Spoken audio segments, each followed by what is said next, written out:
Herkese merhaba arkadaşlar, kanalımıza hoş geldiniz. Uzak şehrin yıldızı olan Ozan Akbaba imkansız aşka inanırım ama hiç başıma gelmedi.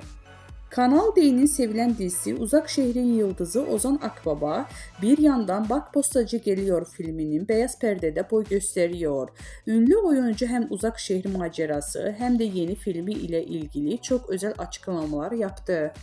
Kanal D'nin reytingler rekormeni dizisi Uzak Şehrin Yıldızı Ozan Akbaba Bak Postacı Geliyor filmiyle beyaz perdede boy gösteriyor.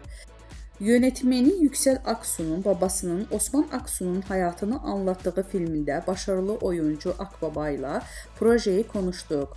Osman'ın tam bir Anadolu adamı, her şeyi safça yaşıyor, özellikle aşkını dile getiren ünlü oyuncu filmin yanı sıra uzak şehir ve aile hayatıyla ilgili soruları da yanıtladı. Güzel bir yolculuktu. Senaryo iyiydi, ekip iyiydi, çektiğimiz şehir çok güzeldi. Senaryonun enerjisi de çok iyiydi. İmkansız aşka inanır mısınız sorusuna, filmde Osman imkansız aşkı için mücadelesini anlatıyoruz. Siz imkansız aşka inanır mısınız sorusuna, inanırım tabii ki. İmkansız aşk var.